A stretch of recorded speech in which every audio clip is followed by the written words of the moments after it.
பழனி கோட்டாட்சியர் அலுவலகத்தை வியாபாரிகள் முற்றுகை. ஒரே இடத்திற்கு சொந்தம் கொண்டாடி தேவஸ்தான நிர்வாகமும் தனியாரும் வாடகை கேட்பதால் குழப்பம். கோட்டாட்சியர் நடவடிக்கை எடுக்க கடைக்காரர்கள் கோரிக்கை. திண்டுக்கல் மாவட்டம் பழனி திண்டுக்கல் நெடுஞ்சாலையில் நகரின் மையத்தில் தம்புரான் தோட்டம் என்ற பெயரில் 23 ஏக்கர் பரப்பளவுள்ள நிலம் உள்ளது. இந்த இடத்தில் 200க்கும் மேற்பட்டவர்கள் பல்வேறு கடைகளை வைத்து நடத்தி வருகின்றனர். இந்த நிலம் சென்னிமலை தம்புரான் அறக்கட்டளைக்கு பாத்தியப்பட்டதாக உள்ளது. தம்புரான் அறக்கட்டளையின் நிர்வாகிகள் கடைக்காரர்களிடம் வாடகை வசூல் செய்து வருகின்றனர். இந்நிலையில் அறக்கட்டளை நிர்வாகி கோபிநாத் என்பவர் நீதிமன்றத்தை நாடி உத்தரவுகளை பெற்று வந்து வாடகை வசூல் செய்து வருகின்றார்.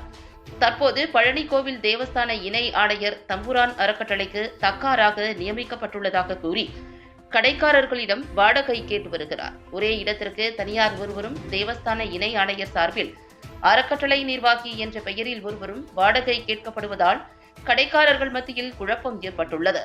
இந்நிலையில் இந்த இடத்திற்கு உண்மையாக பாத்தியப்பட்ட நபர்கள் யார் என்பதை பழனி கோட்டாட்சியர் உறுதி செய்ய வேண்டும் என வலியுறுத்தி 50க்கும் மேற்பட்டோர் பழனி கோட்டாட்சியர் அலுவலகம் முன்பு குவிந்தனர். கோட்டாட்சியர் கண்ணனை சந்தித்து மனு அளித்து தங்களது கோரிக்கையை எடுத்துக் கூறினர். கடை மற்றும் வீடுகளில் குடியிருப்பவர்களிடம் வாடகை கேட்டு வரும் தேவஸ்தான பாதுகாவலர்கள் தரக்குறைவான வார்த்தைகளால் பேசி மன உளைச்சலை ஏற்படுத்துவதாக புகார் அளித்தனர். மேலும் நிலத்தின் உண்மையான நபர் யார் என்பது உறுதியாகும் வரை வாடகை பணத்தை சென்னிமலை தம்புரான் தோட்டம் குடியிருப்போர் மற்றும் கடை நடத்துவோர் நல சங்கம் சார்பில் வங்கியில் செலுத்தி வைக்கப் போவதாகவும் தெரிவித்தனர். அறக்கட்டளை இடத்திற்கு தேவஸ்தான நிர்வாகமும் தனிநபரும் வாடகை கேட்பதாக எழுந்த புகாரால் பரபரப்பு ஏற்பட்டுள்ளது. சென்னிமலை கடை மற்றும் குடியிருப்போர் நலச்சங்கம் செயலாளர் பேசுகிறேன். 2015 தேவஸ்தானத்திலிருந்து தக்காரா கோபிநாத சுவாமி கோயிலிருந்து போட்டாங்க. ஆனால் அவர் இதுவரைக்கும் எந்த இதுவுமே செய்யலை. அதனால அந்த இடத்த பாத்தியப்பட்டு இவ்வளோ நாள் எங்கள்கிட்ட வாடகை வசூல் பண்ணவங்க மனோகரனும் அவருடைய ஒய்ஃபு கனகமணியும் எங்கள்கிட்ட வாடகை வாங்கிட்டு இவ்வளோ நாளாக இது பண்ணிட்டு இருந்தாங்க. ஆனால் அந்த அம்மா 2015 நாங்கள் யார்கிட்டையும் வாடகை வாங்கலை, என்னால் முடியலைன்னு சொல்லிட்டு அந்த அம்மா எழுதி கொடுத்துட்டு, ஆனால் 2023 வரைக்கும் எங்கள்கிட்ட வாடகை வசூல் பண்ணியிருக்குது. கோபிநாத்துங்கிறவருக்கு சுப்ரீம் கோர்ட் ஹைகோர்ட் வரைக்கும் அது சுப்ரீம் கோர்ட் வரைக்கும் போய் தீர்ப்பு வாங்கிட்டு வந்திருக்கிறாரு. வாசன், கனகமணி, சுப்புலட்சுமி, புருஷோத்தமன் இந்த மாதிரி எல்லாத்துக்கும் தீர்ப்பு வாங்கிட்டு வந்துட்டு எங்கள்கிட்ட காமிக்குவோம். கனகமணி என்ன சொல்லிடுச்சா, கோபிநாத்துக்கு தீர்ப்பு ஆயிடுச்சு, நீங்கள் அவங்களுக்கு வாடகை கொடுக்குன்னு சொல்லிடுச்சு. நாங்கள் அவள்கிட்ட இது நாள் வரைக்கும் வாடகை கொடுத்துக்கிட்டு இருந்தோம். தேவஸ்தானம் எந்த அறிவிப்பும் எந்த இதுவுமே இல்லாமல் எங்களை அச்சுறுத்தல் பண்ணிக்கிட்டு இருக்கிறாங்க. அங்கேருந்து வர்ற வாட்ச்மேன்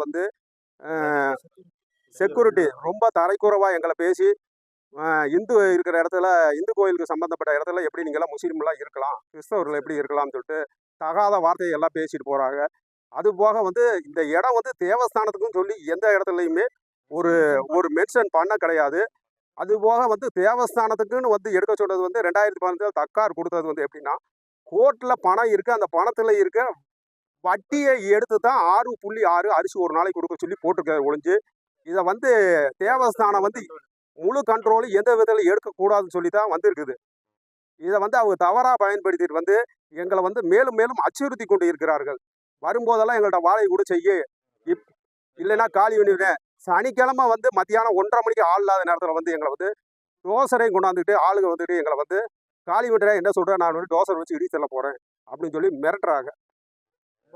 ஆனால் நாங்கள் என்ன சொல்கிறோம், வாடகை யாருக்கு தீர்ப்பு வருதோ அவங்களுக்கு நாங்கள் கொடுக்குறோம். நாங்கள் வாடகை யாருக்கும் கொடுக்க முடியாதுன்னு சொல்ல அது வரைக்கும் நாங்கள் வாடகை வசூல் பண்ணி எங்கள் சங்கத்தில் அக்கௌண்ட்டில் போட்டு வச்சுருந்து நாங்கள் எடுத்து கொடுக்குறோம்னு சொல்லி சொல்கிறோம். 21 சில்லறதான் ஏக்கர் இருக்குது. ஆனால் அவங்க தவறாக 23.5 தவறாக போட்டிருக்காங்க. அந்த ஏக்கர் கணக்கு கூட அவங்களால மதிப்பிட முடியல. என்ன மாதிரினா, எங்களுக்கு தேவஸ்தானத்துக்கு தீர்ப்பாயிருச்சு, நீங்கள் உடனே இது பண்ணுங்க, செய்ய வாடகை எங்களுக்கு கொடுங்க அப்படின்னு. நாங்கள் என்ன கேட்குறோம், சார் உங்களுக்கு தீர்ப்பாயிருச்சுன்னு சொல்லி எந்த இடத்துல ஆர்டர் இருக்குது, ஆர்டர் காப்பியை கொடுங்கன்னா எதையுமே கொடுக்க மாட்டேங்கிறாங்க. அப்புறம் நாங்கள் கொடுக்குற ஒப்பந்தத்தில் கையெழுத்து போடுவீங்களா போட முடியாதுன்னு சொல்லி எல்லாத்தையும் மிரட்டுறாங்க.